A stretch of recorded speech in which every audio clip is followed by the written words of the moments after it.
you're doing too much, Bets. Like, whatever's happening here, this is too much. Yeah. You know? So by way of New Orleans. And it's James Brown's fault, not you. Right. Millie makes songs, hey, I made this one. Jerry builds bikes and they go real fast. They're mental defectives. Welcome to the Mental Defectives podcast, a show where we interview interesting individuals with a focus on addiction and mental health. I'm your host, Millie Graham. That's Millie if you know me, Mr. Graham if you know me. Joined, as always, by the havoc of Harleys, the gearhead with a heart of gold. It's Mr. Jerry with a G. Glad to be here. And today... Hold on. Hit that like and subscribe button if you dig what we're doing. Mental Defectives podcast, wherever you get your social media, because that's where we is. Because today we have a very special guest. She's a sober DJ with over a quarter century of sobriety who's helped countless women in their recovery. She knows more boom bap lyrics than your favorite uncle. Get ready to enter the 36 chambers with the one, the only DJ B Love. Betsy, how's it going? Thanks. Quite an intro. I do what I can. Yeah. We appreciate you coming out in the snowstorm. I'm impressed you coming up with that. That was great. Thanks. I'm glad. Hell yeah. It's like a fine line. If I don't know the people at all, I can just go through and pick out like one or two like surface level things I know about them. But the better I know the people, the more difficult it is to like boil down like years of friendship with someone into like a little blurb. Yeah, for sure. But that was impressive. Thank you. Yeah, Thank right you. off the head there. I'll take that. Yeah, I'll take it. He's good at it. Betsy, where are you from? I'm from right here in Columbus, Ohio. Hell yeah. Yeah, Upper Arlington, technically. I like it. Right. Born and raised. Okay. Kind of thing. And when was Golden when was your first drink? Ooh, my first drink. So, a little bit about me. My parents didn't drink growing up, so I was a dare kid. I don't know if you were a dare kid. I actually I am. I switched schools between like 5th and 6th grade, so I just completely missed the dare program, which is how I ended up how I am today. Right. Well, just yeah. I still have my signed contract, bro. I'm gonna frame that. I want that on the frame on the wall Right, behind me. that'd be awesome. So I was a dare kid, and you know, I was always a just say no. It was the 80s. You know, dating myself a little bit. It was Nancy Reagan, just say no, all that. So I was never like into the drinking thing. But I'm a joiner. You know, I like to be a part of things. I like to go have a good time. And I was at a girlfriend's house. Her mom was out of town, and it was a sleepover. Smells Like Teen Spirit was on MTV. Hell yes. Oh yeah. Because they played music videos back then. And somebody said, let's get in the liquor cabinet. And I don't remember who said it, but we got a bottle of something. I think it was vermouth. We didn't know what we were doing. Everyone's first drink is always It's disgusting. awful. It's always awful. It's always Because like you always pick vermouth the or crustiest gin. bottle in the place so that your parents don't see it or whatever, you know? Yeah. True. So it was a bottle of vermouth and Diet Coke. And, yeah, it was not a great combo, but it did the deed, you know. So that was about 14 years old, middle school, you know. And the only consequences that night were that I got sick in the hamster cage. With the hamster still in there. He was covered in puke and wood chips. But, you know, like, I also distinctly remember Third Base was on MTV at that time, and there was a video he kept saying, oh my eye, please somebody get me a napkin for my eye. And it was part of the intro to the rap. And I just kept saying that over and over, and to the point where my friends were like, you're annoying, get out of my face. And I thought I was like the funniest girl in the room, like, you know, I thought I had arrived, like, so it just kind of started from there. And being 14, it was not easy to get a hold of alcohol. And my parents didn't really drink. Like, their liquor cabinet literally looked like the crusty old bottles you see, like yellowed with age, labels like peeling off and stuff. But I still would sneak drinks out of there and like fill it up with vanilla extract and water and stuff to, you know, get the perfect color. But so there were a lot of other things, you know, that came along because they were easier to get a hold of, you know. Sure. You had to find friends that had older brothers or older siblings that could get us alcohol or get us whatever we needed. And so basically it started from there. I didn't know that I kicked off this whole situation that would take me to the, you know, catching felonies and all that kind of stuff. That first drink was so innocent and fun. Oh yeah. But you know, I was a big time athlete back then. I was most valuable player on the volleyball team. I played tennis. You know, I was into stuff. I was into a lot of things. And slowly, as your interests get more involved with alcohol and drugs, those started to fall by the wayside pretty quickly. My friends started to change. You know, I started to seek the people who like to do what I like to do. Yeah. You know, so I think from most valuable player to getting kicked off the team the next year because I got introduced to weed. Yep. I don't know about you, but I'm not the most motivated of people when I'm smoking bud. But like, I don't even know about today's weed. Like, I feel like it would just like lay me out flat because I've heard gas and you know, all the stories and everything like that. And I'm like, yeah, we just smoked Reggie, like 50, like dirt weed, you know. Mids. So, that's yeah. what we're used to. Well, you could smoke it all day. I had Reggie. Reggie was our That brick weed. brick weed. Yeah. Where you're like smoking, you're like, is this really weed? Right, Yeah. Like, right. It looks like dirt on your shoe. Yeah, You know, kind yeah. of weed. But so I got kicked off the volleyball team, and that was like my first real consequence. Because like before then, I didn't really care about other things like grades and stuff like that. But that was like, ouch, you know? So it was sort of the first real resentment, the fuel for the fire. Like, you don't want me, I don't want you, you know? So I just started partying more. I was sneaking Zima. I don't know. That's really dating myself. Zima in water bottles to school. So I was, you know, whatever I could get my hands on, basically, I would try it. Air duster, acid, never a good idea. You know, you always think it's going to be so cool. You're like, oh, I'm going to drop acid and go to school. No. It sounds like a fucking it's a terrible nightmare. Idea. It's a terrible idea. One time when I was in high school, oh my God. Like, you know, like mushrooms are seasonal in the Midwest. And so I had gotten a bunch of mushrooms and like I was selling them at the time. And everyone on my intramural basketball team was like, I need some. I was like, great. And I showed up to this game. My entire team was like tripping balls. Oh, that's awful. And I'm like, y'all drove here. You showed up to the school after hours to play full court basketball. And even at the time, I was like, y'all are fucking nuts. Like if I was going to do that, I need to be like out in the woods at a concert. Oh, like, yeah. I'm not. Ooh. Yeah. So speaking of that, that's where music really kicked in. I got really into following around bands that are mostly dead now. But at the time, you know, and pretty Who were much some of the bands? Yeah. Well, the Dead, Grateful Dead. So, and there are various spinoffs. Well, I mean, I was a 90s kid, so, you know, all of my heroes from the 90s are pretty much dead. Kurt Cobain, Alice in Chains, You know. Chris Cornell. Yeah. Like, they all are pretty much gone. You saw Alice in Chains with Lane Staley? Oh, yeah. Oh, Yeah. Amazing. Yeah, I was going to concerts all the time. My grades were terrible. Everybody was like kind of making decisions about what school to go to because it was absolutely expected that you were going to college.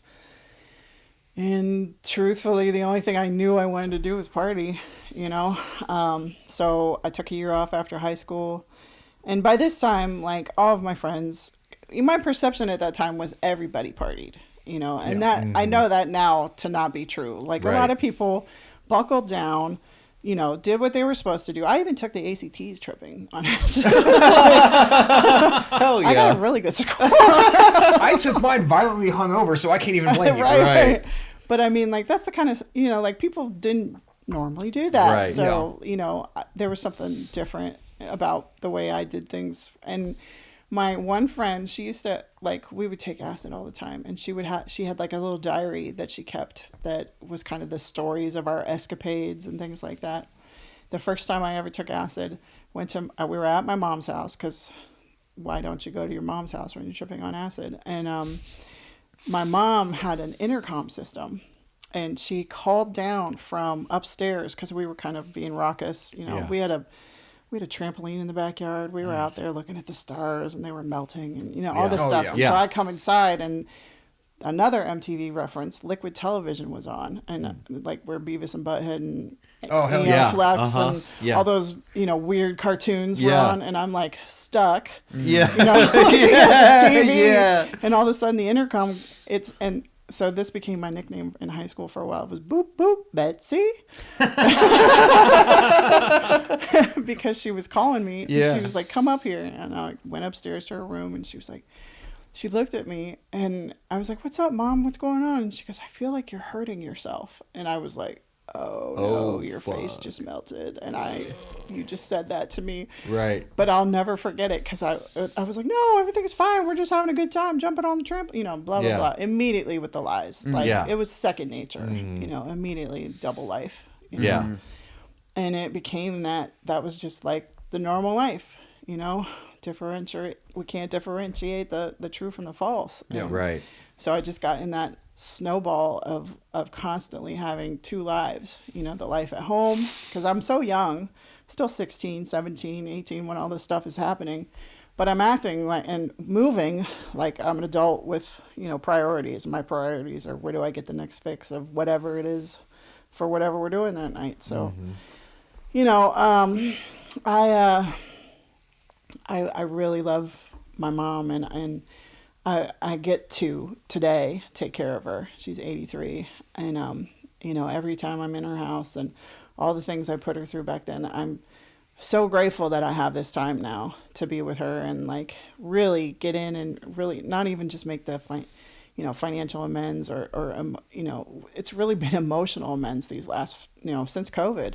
I've gotten to spend some serious quality time with her, and it's been such a blessing in my life. Like, never thought that I would get to like see my mom and really dig in and get to know her as like an adult, and she's hilarious. My mom is so freaking funny, dude. Like, I love hanging out with her. But anyways, back to how I got here. So things spiral, and I take a year off after high school to find myself. I grew my hair out in dreadlocks and traveled around the country. And guess what? You can find people like us everywhere you go. You just find us. It's not hard. So I decided to visit some colleges and ended up deciding on Antioch College in Yellow Springs, Ohio, which is a hippy dippy town. Oh, yeah. And I go there, and my first visit on the campus, the tour guide, I'll never forget, because I think it's one of the most beautiful names I've ever heard, is Lorelei. Lorelei escorted us around, showing us the dorms we'd live in and everything. And she was like, oh, yeah, this dorm was written up in High Times Magazine for highest dorm in America. And I was like, sweet, that's my school. Nice. Right. This is the deciding factor, not the academics. Right. Not they didn't even have, a Greek system. And that was, wasn't a thing. They didn't even have organized sports. We had keg softball. That was like the most organized sport we had, But we had so much freedom there. Probably too much freedom for someone like me who's, reckless anyways, and then ADD to boot, but didn't know she was self-medicating for all those years kind of situation. So I showed up the first day of school with a big old bottle and a big old bag. And if you smoked with me and drank with me, we were cool. And pretty much everybody smoked and drank. So we had a blast. We were very dangerous. I mean, I don't know how any of us didn't end up seriously. Well, I did end up in the hospital from alcohol poisoning once, but I really don't know how any of us didn't hurt or maim somebody with all the stuff we were doing then. It was a pass-fail school. So literally you just had to show up and you would have passed. It became physically impossible to do that. Like 3 or 4 days a week, and I'm paying. My parents are Right. paying a very much lot of money to go to this private school, and I'm abusive and I'm manipulative, and I need books, I need some more money, or I've got to pay for this field trip to the organic whatever farm and stuff. The cool thing about Antioch, though, was like I really was a rebel with a lot of causes in high school. In fact, just before Biden left office, he signed a executive clemency order for Leonard Peltier. And I was on the Leonard Peltier Defense Committee. And I marched on Washington, D.C. when I was in high school. And I handed out pamphlets. And I got to talk to John F. Kennedy Jr. and like tell him about political prisoners in this country and stuff like that. Because I was fighting the man, even though I didn't really know what that meant at the time.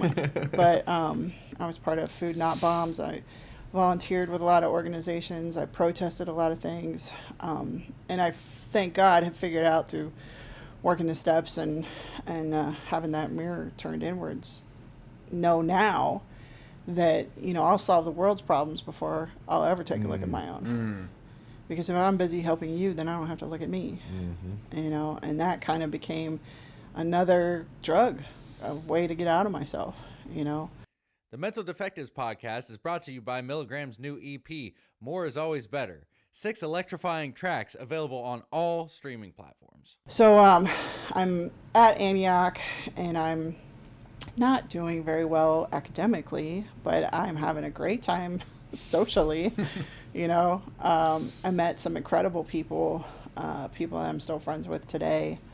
And just, it was such a unique time period. It was really at the beginning of like, not the beginning, but like, we just really started to use internet as like a means of communication and before, you know, we were making our own websites and like all this kind of stuff. So it was still kind of, it was a cool time because it was the crux of that, you know? So, I was there and, you know, we're just drinking. And, we, had this dance called the Div Dance, which was basic. Can I swear on this? Fuck Absolutely. yeah. Okay, hell yeah. So it was like fuck your neighbor night, basically. And because when you're at Antioch, when you're on campus, you may not see the same person on campus again the whole time you're there because you're on what's called divs. And so it was called the Div Dance. And so it was like, if you have a crush on somebody, this is your last night to get it in, do it. you know? Hell yeah. So it was quite a night. And some of those people, you know, I've met them again years later in life, you know, in our special clubs. But at the time, you know, it was just such a mishmash of like East Coast hip hop and Southern radicalism and like Midwest farm town stuff going on. Like it was just like this big conglomeration of different kinds of people. They call it the boot camp for the revolution, and that was one of the reasons why I wanted to go there, you know. One of my things that I had to do was go out on a work co-op, and my friend and I, one of our friends was graduating. She had a cousin who owned a bar in New Orleans. Perfect. Yeah, we're ready. Sign me up. Let's Hell go. yeah, let's do it. So we roll down to New Orleans and drink the whole way down. We get to New Orleans and we get to the bar. It's Jazz Fest, which is a huge music festival, you know. And really up to this point, there's been no severe consequences. There's been like, you know, some severe groundings and, you know, getting busted by parents and things like that, but no real police involvement or anything scary, you know, right. like anything really scary. And we're in New Orleans, we're at Jazz Fest, and we cannot get tickets to the biggest show there that weekend, which was James Brown, Rita Marley, and Taj Mahal. And so we're sitting outside. That's a fucking lineup right there. Hell yeah, right. So we're sitting out on the sidewalk, like, what are we trying to, you know, like, I need a miracle ticket. And this guy walks by with a lanyard on, and we're like, hey, man, like, can you get us some tickets or whatever? And he was like, hey, where are you guys from? And we were like, you know, Dayton, Yellow Springs, Ohio. And he was like, no kidding. We were like, why? And he's like, my name is James. I'm from Dayton. And we were like, no way, man. He was like, you kids come with me. and he was James Brown's keyboard player for like 23 years. Yeah. Oh shit. So he loved us. You don't get to talk to James Brown. You don't get to get near him. Yeah. He's extremely paranoid man. You would have to go through like 3 metal detectors and like all kinds of stuff to get close to him. But we got to chill back there with like Lawrence Fishburne and like all these other celebrities wild, and stuff. Man. Hell yeah! Back when he was Larry Fishburne. Right, I bet. he was Larry. Yeah. And my girlfriend's name at the time, her name was Gadget. Gadget? Yeah, Go Gadget. Because she always had, when you're at college, you don't think you're ever going to need screwdrivers or Allen wrenches or anything like that. And she was the girl who had all the gadgets. That's So, awesome. That's our producer Chris. Except we call him You're the gadget we call guy. him Go Dipshit. So Aw, well, he's the gadget guy. So, so we had a great time, but we had also dropped a lot of mushrooms. Sure. A lot of mushrooms. Yeah.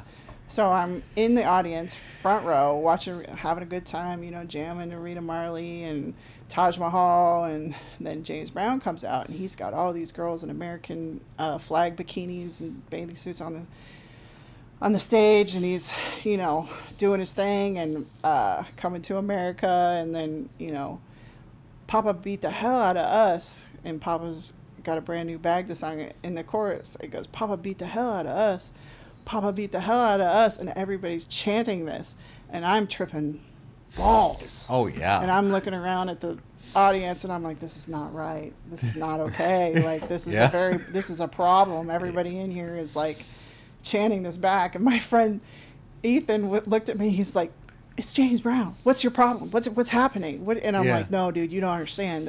The world is very messed up right now. Yeah. I'll just, that was one of my like moments of like, I don't know if it was clarity or like a spiritual awakening or whatever, but it was just like, you're doing too much, Bets. Like, whatever's happening here, this is too much. Yeah. So by way of New Orleans. and it's James Brown's fault, not you. Right. The world is messed up, man. But like, in the same moment, I'm on my way out to New Mexico to live in Taos, New Mexico, on the side of Taos Ski Valley Mountain, and work at an organic herb farm. And like, by way of New Orleans, which is not how you get to New Mexico. You don't go to New Orleans first and then go to New Mexico. Right. But that's how we did it. And knowing I'm 19 years old and I still can't buy alcohol, this is like the biggest problem in my life, Yeah. So everywhere I go, I have to find, a source, an outlet, a hookup. And so I went to a head shop. You know what that is. Oh yeah. Oh yeah. And walked in, and there he was. I don't know if you ever had a there she was or a there he was. Was yeah. this a prehistoric gentleman? This was. Hell yes. Okay. Excellent. Fred Flintstone. Yeah, this was, I walked into the head shop, and there was this guy with just gold dreadlocks just cascading down his back, And his name was Caveman. Yes. And Caveman was older, and he was not much wiser, but he was older. And, he started to tell me things about his life that terrified me. And I was like, nobody's ever loved this dude right. So here again, I'll fix the world's problem before I'll ever fix my own. I'm going to fix him. I'm a project girl. I like projects because if I can work on you, I don't have to work on me. So he became my project for the next 2.5 years of codependent alcoholic hell. It's even worse when you're sober and you do that. And that's kind of where I've been going through in the last 10 years or so. But we'll get to that. So Caveman and I, everybody in my family hated him. All my friends hated him. He was he wasn't a winner. Let's put it that way, kindly.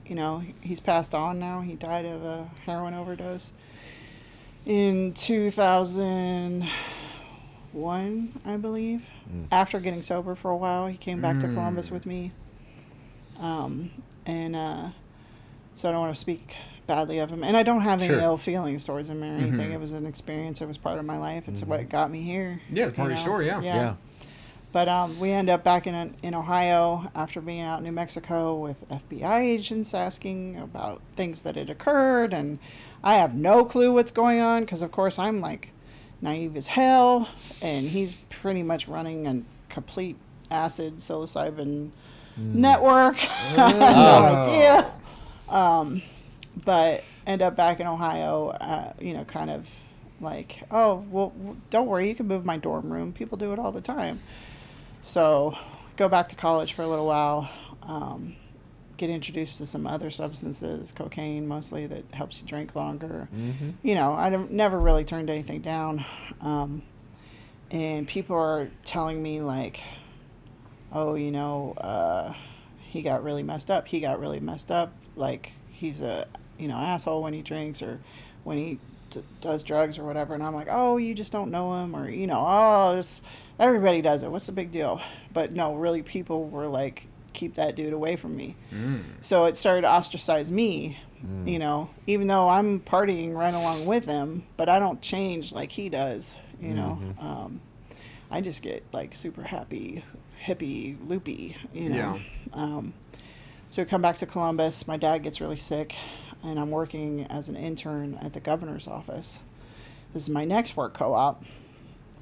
So by now, I'm living in an apartment on East Town Street in downtown Columbus, and I'm working for the governor of the state of Ohio, which, by the way, state of Ohio residents, I make amends for that every day by being a good citizen. But at the time, I was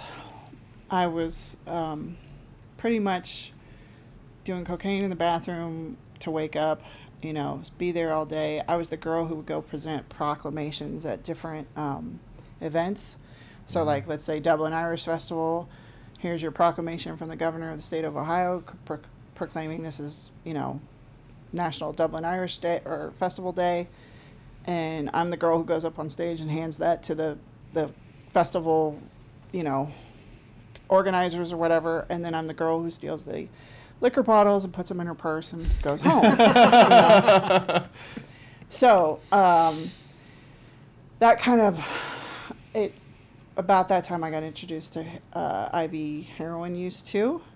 So now I'm really just a walking pharmacy of whatever, the people I'm around, the level of like dirty, scummy, low life stuff. And I'm not saying they are necessarily, but like the things we were doing, sure, and the way we were living goes downhill so fast. And I wasn't, I was raised with morals and values and manners and all kinds of stuff. And I think that's part of where that, sick and tired phrase comes from, is you just get like, you're like, how am I living like this? Like literally there's sheets and blankets over every window. The cable's turned off because I can't afford it anymore. I am literally sitting around for somebody to come to the door so that I can get my fix to like have a normal productive day. It snowballed so fast, until I'm sitting at home in my cave, which I called it at that time because I lived with caveman and I lived in a cave. And it's filthy. I haven't cleaned. I've been on the cocaine diet for so long. I looked like I was 70 when I was 22 years old because I was so sunken in. My eyes were so dark. My last holiday, Christmas, before I got sober, my family wouldn't let me in the house. They met me at the door with like a plate of food and, a bag of hygiene. And we're like, and it just like made me feel so dirty. Like, we don't want you in here, and I always thought that like they didn't know, I really thought they didn't have any idea. And of course they didn't know like the extent. Yeah. That at one point, we have this lick we're hitting to steal people's golf clubs. I'm not allowed to play it again sports ever again. It's not a big loss. Not a huge loss. But I mean, like things like that, like they escalated so fast. Oh, our other big lick, they don't really do this anymore, was you know, when you would get a keg of beer and you wouldn't return it right away, you would get $50 every time you took an empty keg of beer back. So we'd go after a football game, we'd go steal all the kegs of beer from all smart. the yes, That's fucked up, and that's smart. Yeah, right. I would have done it. I just never thought of it. Yeah, I had a Polaroid film thing that was amazing. I'd go go steal Polaroid film and take it to this swap shop on Cleveland Ave, and they'd give me $10 a pack of film, and Damn. 10 of those, I get $100. I'd be cool for the day, you know. Yeah. But that kind of stuff, it just spiraled into like, and I mean, God, the most amazing thing about, you know, addicts and junkies and alcoholics is like we're so freaking creative. We are so creative, you know. Like when we use our forces for good, my God, we can change the world. But at that time, you know, I remember I was at a party and somebody said to me, and they were like really nice people, and they were talking to me and stuff, and I don't know why at that very moment I decided to say, well, that's nice of you to say that or something, but I'm literally about to leave here and go rob people so I can get my fix. And they like looked at me, and I was like, I'm serious. Like, I'm about 2 hours, I'm going to be sicker than a dog, so I gotta, you know, figure out a way to get home, or get out of here. And they took pity on me. Like, they felt so bad for me because I must have appeared so desperate and so, like, disgusted and so just, like, heartbroken at what I had to do, but knowing I had to do it anyways, you know, that incomprehensible demoralization. Yeah. And so it all came to a screeching halt after Caveman, he got arrested, and me thinking that it was him this whole time, you know, he's the reason why my life is like this and why I'm doing these things and da-da-da. He goes away to jail. And what a sobering moment that was when you're like, oh, I'm left with me and I'm still doing these things. Yeah. Oh my God. You know, and then really feeling desperate because you're like, how do I stop? You know? Not really knowing anything about the program, or not knowing that it could be for me. You know, I was raised with very loving, intellectual parents. Come to find out that my mom was a member of this fellowship for 17 years. Oh, wow. My dad was a member of another fellowship. Yeah. And didn't know that till after I got sober. You know, so a lot of seeds have been planted along the way. I just didn't recognize them till after I cleared the fog.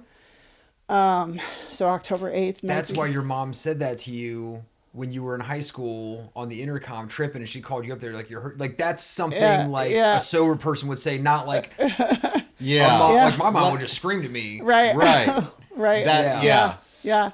Well, and that's that's another reason. Like, she had these friends that, like, I didn't know how she knew them. They weren't like part of real estate. My mom was a broker, and they played bridge and like card games, and they never drank alcohol. I didn't notice that they didn't drink alcohol because I wasn't looking for it at the time when I was young like that. But they were all her friends. Yeah, you know? They were all her buddies. Yeah, and they would come over, and I never knew like how she knew them or where they met or anything like that. They just kind of appeared, and they'd be like, okay, kids, go watch a movie upstairs. The adults are going to play cards or whatever, you know? So yeah, there was stuff like that all along the way that didn't have a clue about, you know? So October 8th, 1999 is my sobriety date. That was also the day I got arrested, hopefully for the last time.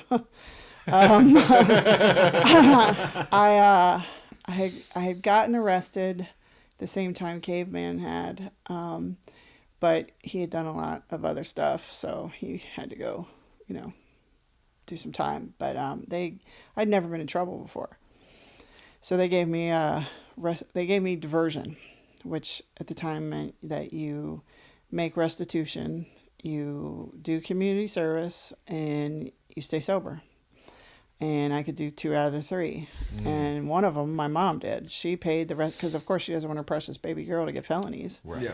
You know, and I'm looking at 5 felonies at the time. I had some misdemeanors before that, but like real hardcore time was behind these things. What were the felonies they were hitting you with? Oh, so here's the other kick in the pants. Forgery. 2 counts of forgery, 2 counts of receiving stolen property, and God, what was the 5th one? Misuse of a credit card. The credit card being my mother's. Yeah. Yeah. So she's the one who put the kibosh on all that nonsense. But thankfully she did. And then like I found out after the fact she had talked to a lot of people. My best friend from high school had told her like straight up, point blank to her face, she's using heroin. You know, you got to cut her off. Yeah. Like, Yep. and that was, I found that out after I got sober too. And I was like, wow, thanks for having the guts to say that to her. You know? Yeah, that's a good friend. So I go to report for my bond at the time, which is based, if you go do these things, the diversion, the restitution and stuff. And they were like, oh, yeah, you haven't shown up in 3 weeks. You know, the judge issued a warrant for you this morning. And I was like, excuse me? Should have checked if I had a 50 before I went down there, I guess, you know. So needless to say, I go to jail at the Franklin County Workhouse. Lovely place. And I'm terrified. You know, I'm absolutely terrified. I've never been in a situation like this before. I'm sick as a dog. You know, my family's not answering the phone anymore. But I had been previously, before that, back in June, I had told my lawyer at the time, you know, I have a problem or whatever. And he was like, we need to get you in treatment. So I went to Talbot Hall, and Talbot Hall was like a miracle for me. Because it introduced me to people like me, and introduced me to people who like I didn't even know. Like I just thought I was such a piece of shit. You know, I'd stolen from everybody I loved. I'd hurt everyone I loved. I couldn't look you in the eyes. I didn't know how to go on the way I was going on. I didn't know what else to do. And people were telling me like, we've been there too. You don't have to live like this anymore. And I turned 22. In treatment, you know, and so my run of alcohol and drugs was 14 to 22, and that was enough. Like that, enough crap happened in those years. Sounds like it. Yeah. That I don't really, you know, I don't need to revisit that. But at the time, I was like, wow, you know, like awesome. I went to a lot of different 12-step meetings and. Found some that I really liked, and I met people that were like around my own age because I thought everybody was old as shit. I'm like, you guys, you're, you know, not like me. I looked for every difference, you know, like I was born and raised an atheist, so I don't know about this God shit, you know, all that stuff. You're older than me. You don't know what I've been through. I mean, this poor little white girl from Burlington, you know. All the things I've been through. You mean all the stuff you put yourself through? All the things you chose? All the things you ran towards? Sure. Not the fact that you, you know, had such a rough life. And I had a beautiful life. I just chose a different life, you know. Well, alcohol chose a different life for me. So I get to Talbot Hall and I get introduced to people like me, and I loved every second of it because it let me know for the first time that I wasn't a piece of shit, that I was a sick person, not a bad person. And I needed to hear that, like I needed to breathe air. But I hadn't truly conceded to my innermost self that I was an alcoholic, drug addict. Tick, tick, tick, tick. Could tick all those boxes, but thought I could still drink, or at least had a reservation about that, you know, because all that other stuff was my problem. And even my well-meaning family, and they loved me. You know, my brother-in-law at the time still is in a band, Fabulous Johnson Brothers, what's up? And he was like, oh, your problem was that other stuff. You can have a drink with us. And it was a 4th of July party on a rooftop. And I was like, hell yeah, I can have a drink. That's not my problem. You know, my problem is all this stuff I stick in my veins and up my nose and all that stuff. So very quickly, you know, from July to October 8th, my sobriety date, it went very quickly and it went very bad and it went very fast. And a lot of things happened in that small amount of period of time, to the point where when I got arrested, I was crying from relief. So I was like, it's over. Like surrender, like the deepest kind of surrender, like soul sobbing, shaking surrender. I don't have to do this one more day kind of thing. Now, once you sober up in there and you're okay again, you're not sick and shaking and, you know, shitting and all that stuff. Then you're kind of like, oh, what have I done? You know, like maybe we were too serious about this, you know. But thankfully, they had 12-step meetings in the jail, and I'm super grateful to the women who brought those meetings in there, because I heard the language of the heart there, you know. I'd been going to meetings before, and like I said, kept looking for the differences. Here, it's like, I believe my higher power picked me up, plopped me there, and was like, sit down, child. Like, you need to hear this, and you need to sit still for a minute and stop trying to fix everybody else, because you're the one that's broken. And I heard this woman's story, and she was so different than me. I mean, she was, you know, married, had 3 kids, house, dog, white picket fence, all that stuff. Many years of sobriety, but the way she talked about the way she felt, it was the first time where I was like, oh, wow, okay. You felt like this too. And you changed your life, and you have a great life now. You know, maybe I can do this. Maybe this is for me too. So I spent 60 something days in there, shimmying and shaking. The Judge Connor, he was a great man. He said, I know who you are and I know where you're from. And he knew my mom through one of the boards she was on, which was a big board here in Columbus. They ran the methadone clinic at the time, which is one of the things where I was like, well, I can't ever go there and get help. Right. You know, when your mom's the president of the board, it's not going to work out. Definitely going to get found out then. So, but he was like, I'm putting this back on you. And because I was like, let's go to rehab for like 6 months, you know, meditate on our navels, you know, drink carrot juice, whatever they do in rehabs, you know, like, and he was like, no, I'm making you responsible for this. And I was like, okay. So I had to find a job. I got put on, I had 5 years on the shelf. And I was put on an intensive probation. I had to obviously be clean, and sober, and find a job, and go to meetings and get my little slip signed. And I got out of the workhouse, and one of my mom's, they called them pigeons back then, sponsees. Yeah. Because pigeons carry the message. I like it. Oh, look at that. I never knew that. How about that?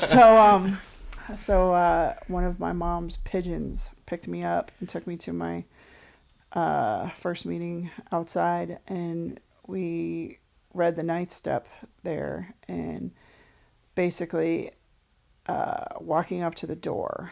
And, you know, we talk about coincidence or God or higher power or whatever. This woman, of course, I'm walking with my head down. I'm not looking at anybody, you know, I'm not shaking hands. I'm just here smoking a cigarette like it's my job. And this voice goes, hey. And I'm like, hi. And she goes, you look a lot better when you're not in prison greens. And I was like, what? What do you know what I look like in jail? And it was the bailiff from my courtroom. Oh, shit. So I was like, are you, you know, of course I'm on are you following me? Like, why are you Yeah, right. Like, I know I'm a badass, but But there's really, there's other crimes that are Right. going on that feel a little worse than, being a drug addict, but whatever. But, and she was like, no, silly, I've got 5 months sober. And I was like, oh, wow. Okay. Now, 5 months at that time seemed like unattainable, like out Right. of reach. Yeah, sure. I was like, I'm just trying to get through today. Right. And then we went in and to the meeting and read the 9th step, and paraphrasing basically said, like, the healing begins the moment, almost like those Parkside commercials, which you probably don't even know but Parkside used to have this commercial that said the healing begins the moment you call. And Oh, corny as hell. Yeah. but it was like that. We read something that was like basically like the moment you really give this thing an earnest try, your life can change. And I needed to hear that. Like, I needed to breathe air. Like, you can do this. You can do this if you give it a shot. So I still had this little reservation because even though I was on probation, I was like, oh, I'll just drop acid, Why is that always my solution? Oh, I'll just drop acid, it'll be fine. Because they don't spinal tap. So they wouldn't know it in a drug test, because we're creative and manipulative and we figure out ways. And so I had the reservation. And then I had another reservation. It was like, you know what? My car's gone because that's a whole another story. But I gave it to a drug dealer who left it in Queens, New York by accident. I don't know how that, happened. Checks out. Sure. Yeah. We've all been there. Convinced my family I was parking in a different place for like 2 months. And they were like, "Where's your car?" I'm like, "Oh, it's just on the other side." Whatever. When actually it's on the other side of the It's George literally Washington Bridge, yeah, 5 states away. Yeah, it's literally in a borough, somewhere in an impound lot.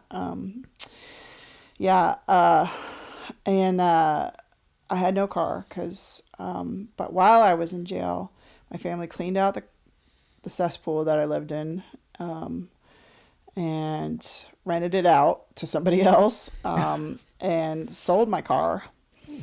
And my mom let me move back in with her, and I had a curfew. And I was like, this is bullshit, Live in a house of lies, But it was the best thing for me, because if I had a car, I would have been gone so many times.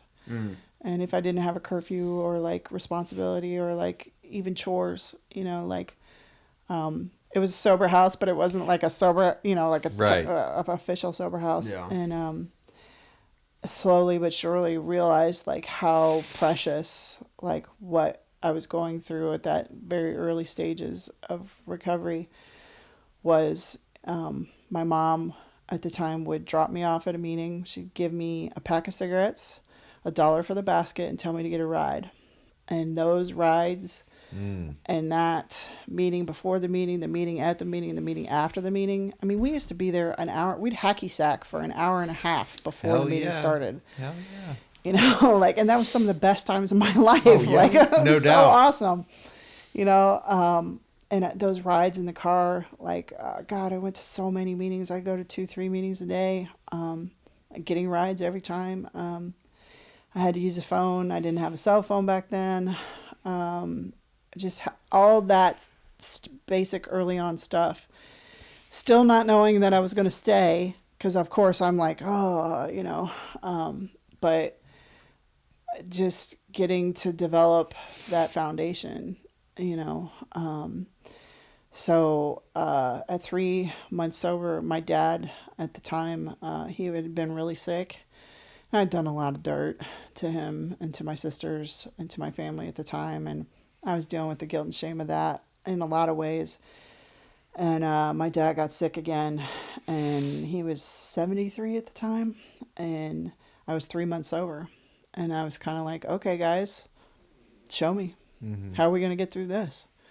Because I knew what was coming, and to me, it was like the perfect excuse, but it wasn't a good reason, So thankfully, I had gotten into the meetings and stuff enough at the time that I had built a little support network. Mm-hmm. And there were people who literally like were with me all the time. Somebody would pick me up from a meeting. Somebody would take me to the next meeting. Somebody would stay with me, drop me off at night, sit in my driveway with me for hours. And there was a member with me when we got the call that he passed. And I just felt so loved and so because of course I don't know what I'm feeling. I'm 3 months sober. I have no idea what these feelings are. I haven't seen a feeling in the face in so long other than disgust and feeling sick and tired and all that kind of stuff. I hadn't felt like a real emotion in such a long time that it wasn't until after his funeral, and there were more people from the fellowship that were there at my dad's funeral than people I'd known my whole life. Of course, I'd burned several of those bridges. And just recently, I went through, it's been 25 years. The anniversary of my dad passing was just Saturday. And I found, my sister was like, I want you to have these. And she was like, they were in this box. And it was all these serenity cards and condolence cards and stuff from 25 years ago. Wow. That had been signed at meetings. Yeah. Hell yeah. Wow. And it just really moved me. Oh, sure. It really moved me. Because it's been 25 years. And talking about it now, I get a little choked up because at 3 months sober, I had no idea how I was going to get through that. None. And you guys showed me, that there's no reason, there's nothing good, there's no good reason to lose my sobriety. And I've been through some shit since then, man. I've been through some hard shit since then. Mostly, I learned a while ago an acronym for SIN, which is self-inflicted nonsense. That tracks. That tracks. Yeah, I like that one. It's so I've been sinning. Heard that. For the first, 3 months sober, I go through that, and I was like, okay, if I made it through that, then I can make it through anything. Kind of got my armor on now. Well, 7 months later, my best friend, I'd been watching her do what we do, come in, come out, 1, 2, 3, dance around, get in relationships we have no business getting into, and going to meetings for all the wrong reasons, which I did too. I was part of the Half Steppers Club. I was part of the, Cute Boys Club, or there's cookies at the meeting club, or whatever, the reasons I went. Sometimes I'd go just because I wanted a cup of coffee. But for all the wrong reasons that I went to meetings, at some point, something got in there and filtered down and started to change my heart, And she stayed outside and kept smoking cigarettes and talking to boys and all that kind of stuff. Because, again, I'm 22. I love the nightlife. I love to boogie. I'm not going to keep doing this if it's not fun. And I started to learn somewhere in there that, yeah, it's fun, but it's also serious. This is a life or death deal. And I literally looked at her in the face and was like, I love you. Whatever you need, I'm here for you. But I can't go down the path you're going anymore. And the next time I saw her was at her funeral, and that kept happening. Somebody told me early on to get a black dress because you're going to go to a lot of funerals. And my God, I've been so many, and it's heartbreaking because it's there's some women that I've sponsored over the years that have lost along the way, or, it's just that one piece that you can't give someone, I can do everything. I can share every experience I've had, could show you what I've done. But the one thing I can't give you is the willingness to do it yourself, and 9/11 happened, and I had this huge, I was 23 when 9/11 happened, 24, whatever, when 9/11 happened. And I had a job by this point in time, and I'm a felon. I can't get a job for, any good reason. So a family friend helped me out, and I've been with that company for 25 years now, and moved all the way up through the ranks to executive administrative assistant to the CEO. But I started out just filing paperwork in the accounting department, for $7 an hour. Yeah, wow. Yeah. But 9/11 happened, and I had this like thing happen to me that I didn't realize it was called survivor's guilt. And it was like, why would you save a piece of shit like me and let all those people jump out of burning buildings and, you know, all that kind of stuff. And it really introduced me to a whole new, deeper level of like spiritual understanding. I read this book. Somebody gave it to me who's now passed, but it's called Illuminata, A Return to Prayer. And I'm not the person that you can say, just go pray, you know. I wasn't born and raised in any kind of religious situation or whatever, so I thought it was weird. And I thankfully had a sponsor that was like, you know, put your cigarettes under the bed.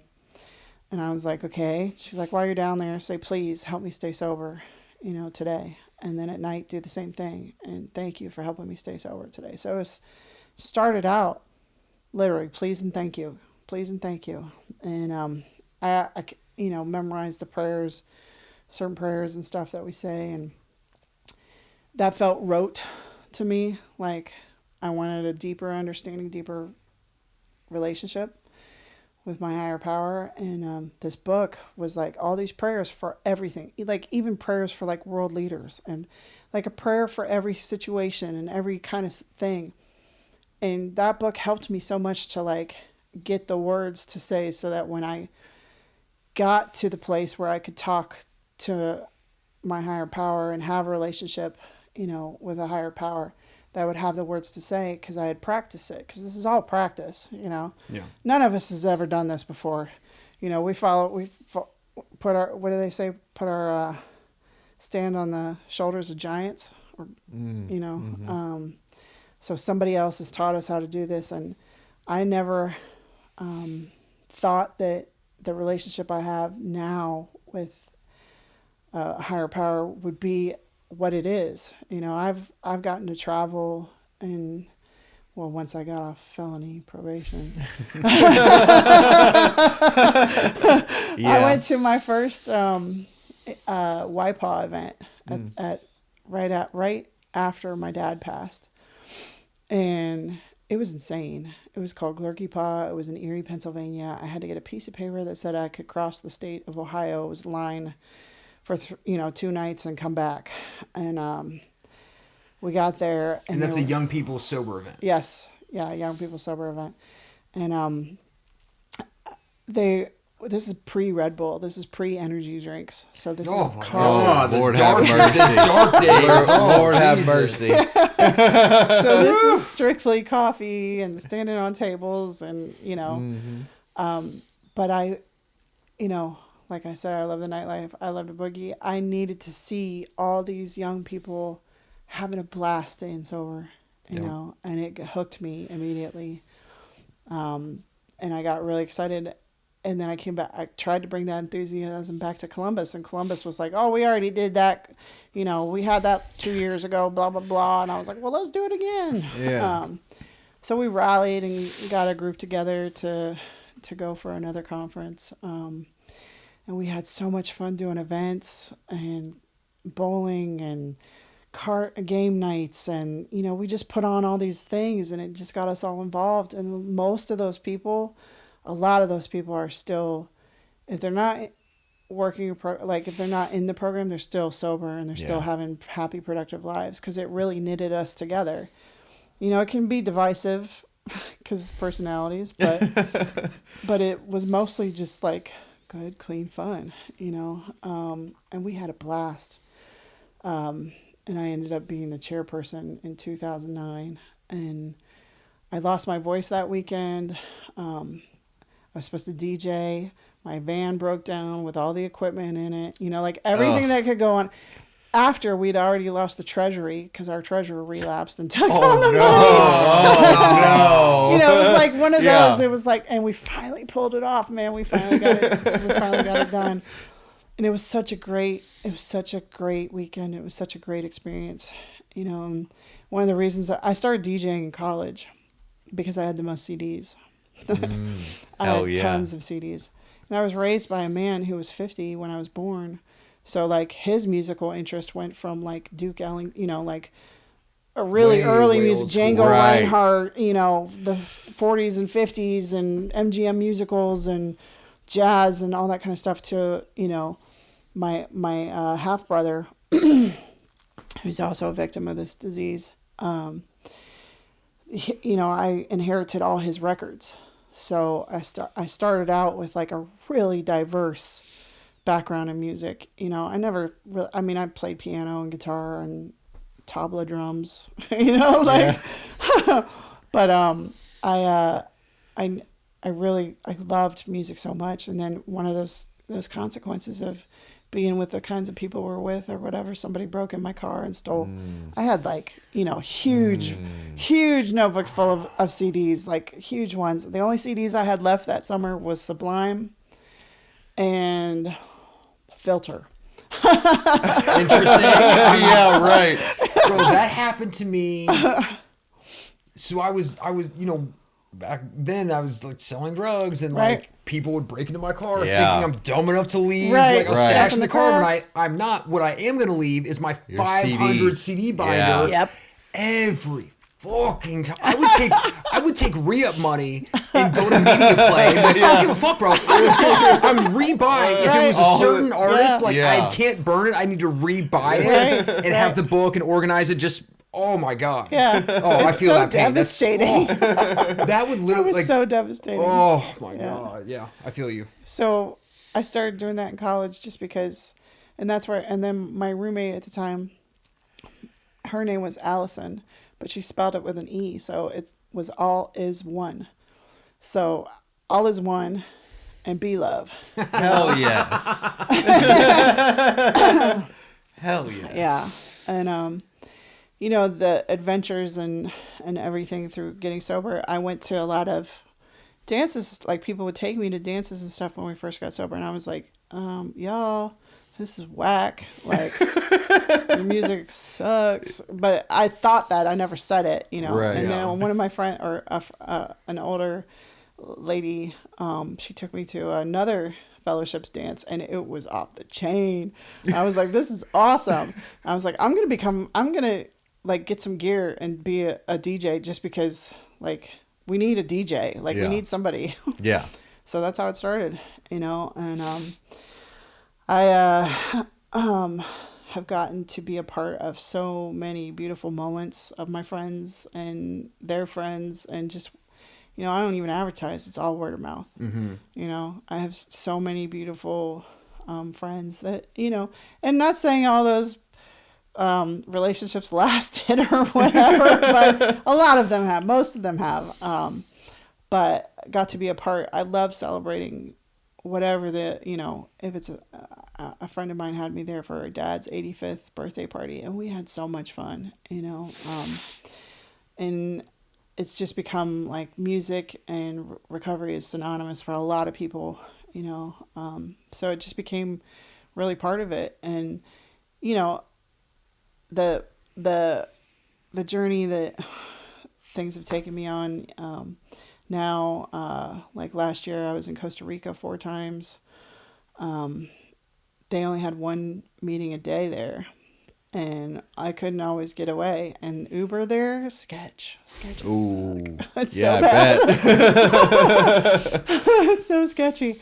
And but they did it online as well. And, you know, I wasn't a real huge fan of the online stuff when it all got kicked off, but I kind of was like, what do you mean we're not like shutting down the world? Like, what do you mean? Like, I had just started sponsoring a woman who had like 2 months, and I was like, how in the hell is she going to make it? How the hell is she going to make it? Yeah. Yeah. You know, because the fellowship is what I got sober on at first, Right. until I figured out, oh, your life is still sucking until you work these, you know, steps and change your life, and get introduced to a power greater than yourself. And I was so worried about her that I started this group on Facebook, and it's a women's group. It was called Women's Online Meeting, and was like, basically made it for the girls I sponsor in my home group, and was like, spread the word. By the end of that week, we had over 3,000 members. Holy Oh, wow. shit. By the end of the next week, we had like 7,000. Wow. And it was like worldwide. Like it went like that. And not realizing how social media and Facebook groups and stuff work. My name's at the top of it. So every so many friend requests, every like opinion, every complaint, everything is getting directed at me. So I made service work for people. I was like, y'all are helping me run this thing, because I just felt we needed something, and we were able to have a live lead every night for 9 months straight at 7 o'clock. That's sweet. And it was a lot of work. It was a lot of work. Yeah. Because once I ran out of my friends, I had to, go to Cleveland, Toledo, and all. Yeah. I had a lot of friends from over the years and stuff. But then I had to be like, hey, you have friends, and stuff. But yeah, we did it for a long time, and it filled me up because 12-step for me, like, sometimes I've been really chaotic, running out again to save the world before I look at myself, and I've crashed and burned sober, emotionally, spiritually, not having to pick up, thank God, but went through some crap sober, being with a significant other who couldn't get it, couldn't stay sober, and given that a chance over and over again, hoping it would be different, insanity. But realizing through all that process, like, the thing that has grounded me the most is working with others. And it's what I have to speak on this weekend, I'm like, okay. So that was my service work. Like, putting that together kept me grounded through all that. 'Cause I really didn't know how we were going to make it, and then it became such a beautiful, like, way. And that, the sponsor you had 2 months at the time just celebrated 5 years. Hell yeah. So, like, even though we didn't have the constant contact with other people like we were used to, it still works, and it made me think of, like, the originators and, like, how they had, like, there'd be one meeting a month, or there'd be one meeting in Ohio and one in New York. That's your choice. Showing up at a hospital and banging down each door. You got any drunks in here? So, like, the beauty of this thing and the way it works is that the message is always still simple, and still, like, not to overcomplicate it. And I'm one of those people who overcomplicated it so much. I've really been beguiled at times by how deceptive I can be to myself with how simple this thing. It's really just the next right thing. It really is. And I've overcomplicated it. I've done everything wrong in sobriety that you can possibly do, except for pick up a drink. And I'm still here, and I still love it. It's been one of the hardest things I've ever done, but it's also been the most fulfilling, And this year I get to go back and celebrate with, like, 13,000 of my buddies through music in Akron, which I'm really pumped about, because there's been a hiatus, and they had asked me to come back and DJ that. So, sweet. Yeah, I just got that call a couple weeks ago. Cool. Hell yeah. Yeah. So, like I said, I love celebrating this deal with people and watching them, catch fire and celebrate these, like, normal things, like new babies and marriages and, all these things, and get to do it sober. I had a friend, I was a part of some sort of online group years ago, and I was outreaching for a conference, and this woman contacted me from Hawaii, and she was like, I'm really nervous coming to Columbus next week for my cousin's wedding, and I haven't been to a wedding sober yet. And I was like, oh, I got you, girl. Like, no problem. Never met her before. She called me when she got to the hotel. She was like, okay, we're going to the wedding. They were hula dancers, so they were going to go do a hula thing. Oh, cool. And, Yeah. and then she was going to hit me up and we were going to go to a meeting. So she calls me as soon as the wedding's over and she's back at the hotel, and I go pick her up, and she gave me this lei, because Hawaii, they give you a lei. Yeah. It was made out of cowrie shells, and she gave it to me like as a present, and I was like, awesome, thank you so much. And I talking to her, and I was like, so how was the wedding? She was like, I didn't even notice if any alcohol there at all. And I was like, well, that's great. She's telling me more about it and stuff, and I'm driving her to North Group, and she's telling me more and more about it, and I'm like, huh, that sounds kind of familiar. She's telling me more about it, and we pull up there, and she was like, and I'm like, wait a minute, you were at so-and-so's wedding. There wasn't any alcohol there. A sober person's wedding. Yeah. And she was like, I was like, oh yeah. Like the whole family is, members and stuff. And she was like, oh my God. And I was like, you were loved and protected the whole time. Right. But you had built it up, literally up in your mind weeks before. Yeah. On the airplane ride over, to the point where you were sick over it, to now, and you were protected the whole time. Like like that's how good your higher power was to you. It's like literally you went to a sober person's wedding. Yeah. And then we go in the meeting, and two of the people who were At the wedding were were there. there. Like, hey, Yeah, what are you that's pretty doing cool. here? Yeah, it was really cool. But like stuff like that. Yeah, for it's sure. just awesome. Just awesome moments, And I'm now 47. Yeah, I'm 47. So like 22 to 47, I had so much growing up to do. Like I really did. And this is where I grew up. So this is pretty much like when people are like, oh, somebody told me a couple weeks ago, they're like, oh, well, you're part of that like Die Hard. And I was like, you mean like I'm actually a part of it?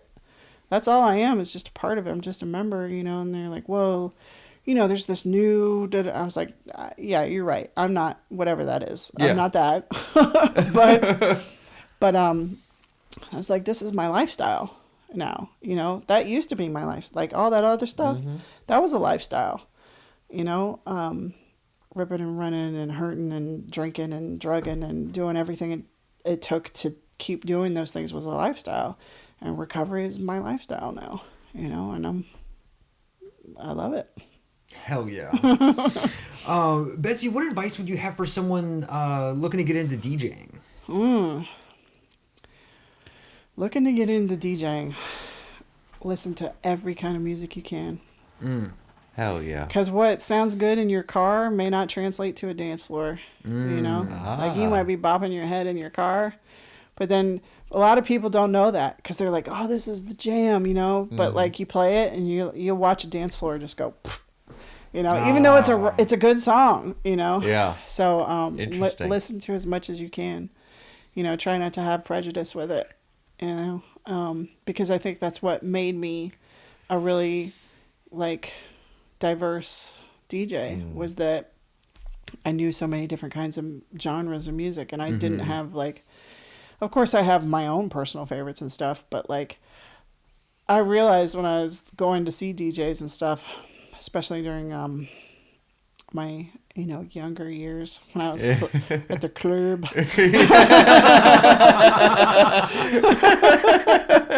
clubbing it, that like DJs would play what they wanted to hear, and didn't necessarily translate to an audience, Yeah. So if you're there as a DJ to perform for somebody, you got to think about them first, Give the people what they want. Give the people what they want. Yeah. What advice would you have for somebody who is like freshly sober or getting sober? Forget everything you thought you knew. My friend, he says that all the time. Forget everything you thought you knew.